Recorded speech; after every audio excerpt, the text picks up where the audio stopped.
Good morning, Breakfast Clubbers. I'm here in Howden this morning and I'm taking a look at this place just behind me. It's Anna's Happy Kitchen. I've heard they do a good full English breakfast, so we're going to check them out. Let's go.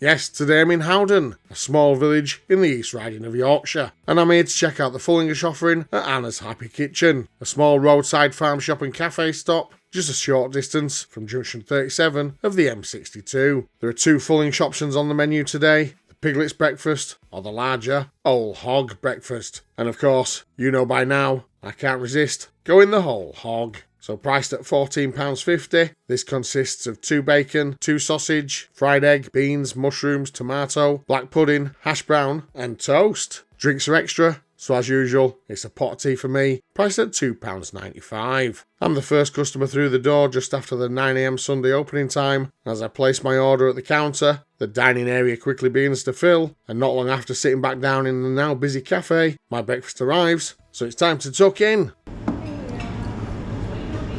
Thank you very much. Thank you, cheers. There's a clear mix here of that classic greasy spoon cafe look, coupled with the higher quality produce, fitting of a farm shop cafe location. It gives the plate a really inviting first impression. It's a good mix of colours running all the way around the plate, all topped off with that bright fried egg, drawing your eyes straight in. Overall, it's an extremely appetising presentation, the sort that has my mouth watering as soon as it's set down in front of me. Score 7 out of 10. Right then, let's start working our way around the plate, beginning with the tomato. And we got a generous portion of chopped tomato here, and it makes a great first impression again. Plenty of those fleshy, meaty pieces, and a deep, vibrant red colour that really stands out on the plate. They are a touch on the watery side, but that doesn't hold them back too much, because the flavour is absolutely spot on. Extremely juicy with a full sweet tomato hit. None of that sharp tartness you sometimes get. Score 9 out of 10. Next up, sitting right alongside them, it's their mushrooms. And we've got a good portion of sliced button mushrooms taking centre stage today, chopped into nice thick pieces that give them a proper presence on the plate. They've been cooked well, enough heat to bring out their flavour, but not so much that they've gone soggy. There's still a good thick textured bite to them, and they remain nicely moist and a touch watery, which actually works in their favour here. Flavour wise, they're pleasant, but a little on the mild side, and they do benefit from a quick shake of the pepper sachet to lift them up a notch. Score 7 out of 10. Moving on to the toast. We've got 2 medium thick slices of white toast today, served on a separate plate and lightly toasted to a gentle golden finish. They were self-buttered on arrival, using a generous helping of butter portions, and because they'd held onto their heat well, a good amount of that butter has melted right in, giving the surface a lovely light yellow shimmer. Biting in, there's a mild saltiness and a soft buttery texture that comes purely from those lashings of melted butter. It's simple, comforting, and absolutely perfect for mopping up the leftover juices from both the tomatoes and the mushrooms. Score 10 out of 10. Back to the main plate now with the fried egg. We're working with a single sunny side up fried egg today, and it's got a bit of character to it. The white is cooked quickly, leaving some thinner, slightly opaque patches, while the underside has picked up a touch of browning that brings a gentle crisp to the edges. Sitting proudly on top is a deep yellow yolk with a nice rounded shape that looks ready to deliver. And deliver it does. Once cut, it releases a generous flow of soft runny yolk that's just asking to be teamed up with the toast. It's a kind of golden richness that instantly elevates a plate and gives you that proper dipping moment you hope for. Score 7 out of 10. Now then, let's talk bacon.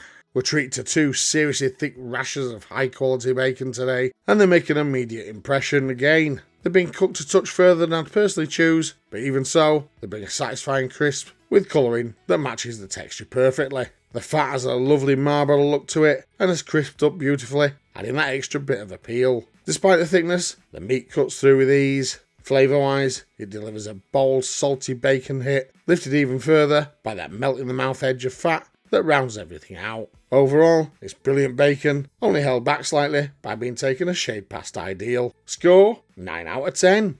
Right, onto the beans. The beans are served straight on the plate, and there's a good healthy portion of them that's naturally spread itself out a bit. The beans themselves have a great firm fibrous bite, and while the sauce has thinned slightly, almost certainly thanks to the moisture from the tomatoes and mushrooms, it hasn't taken anything away from the flavour. You still get that sweet, smoky, sugary hit coming through loud and clear. All in all, these beans absolutely mean business. Score 9 out of 10. Following that up, it's the hash brown. Our single hash brown is looking the business today. Proper top drawer stuff at first glance. It's got a deep golden colour across the exterior, giving you that reassuring crispness before you've even picked up the fork. One corner underneath has taken on a bit of moisture from the tomatoes, but thankfully it hasn't dented the overall crunch. The fried coating still delivers that satisfying bite. Inside there's a generous amount of hot, fluffy, shredded potato, steaming away and bringing a lovely soft contrast to the crisp outer layer. Flavour-wise, it hits a really nice high, warm, comforting and lifted by a gentle, mild saltiness that sits perfectly on the tongue. Score 9 out of 10.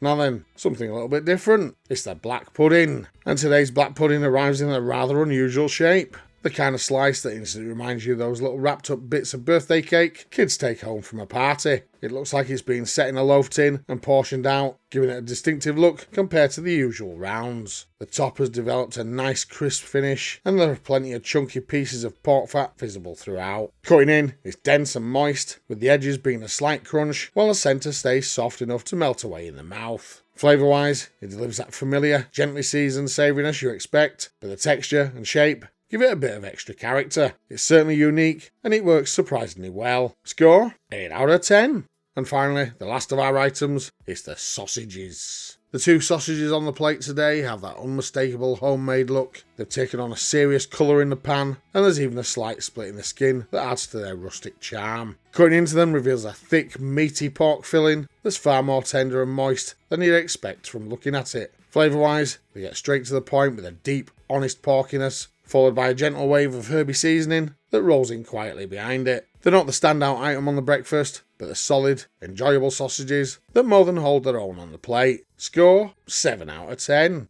Now then, let's talk value for money. This breakfast carries the name the Whole Hog. With a name like that and a £14.50 price tag, I was expecting something a bit more substantial. Something that felt like a proper challenge to get through. Now, farm shop cafes often come with higher prices, especially when they're cooking with their own or very local produce, so the cost itself isn't surprising. The question is whether the portion matches the promise. And here is where I think it falls just short. An extra egg, another hash brown, or even a bonus rasher would have pushed it into that big, satisfying plate territory the name suggests. Don't get me wrong, it's a brilliant breakfast, and I thoroughly enjoyed it. But I did leave feeling a touch shortchanged today. High quality ingredients are great, but they don't automatically guarantee strong value. Score 6 out of 10. Let's quickly run over the missing items now, and with no fried bread available today, that does mean we have to give out that penalty point deduction. Now it's time to tally up all those points, and after chucking those scores into our number cruncher, Anna's Happy Kitchen comes out with a total of 87 points out of a maximum of 110. And converting that into a percentage, today's final Breakfast Club score is 79.1%, putting them right at the top of our good rating bracket. And looking at the leaderboard now, and although that's a great score today, it just falls short of making it into the top 10. So that wraps up today's visit to Hannah's Happy Kitchen. It's a cracking little stop off, and if you're passing Junction 37 and fancy something made with proper local produce, it's well worth dropping in to see what you make of it yourself. Places like this are what keep the Breakfast Club interesting. Every farm shop, cafe and roadside spot brings its own take on the full English, and half the fun is seeing how they stack up. So if you've got another contender you think should be next on the list, drop it in the comments, because the hunt for the next great breakfast carries on. So if you've enjoyed this video and you like what we're doing, the best way to support us is to like, share and subscribe. It's free to do and really helps the channel grow. And as always, may your bacon be sizzling, your fried bread golden and your yolks runny. Thanks for watching, and be sure to check out one of our other reviews showing on screen right now. So that was my breakfast here this morning at Anna's Happy Kitchen. What do you think of that one? Let me know in the comments. Thanks for watching. Bye for now.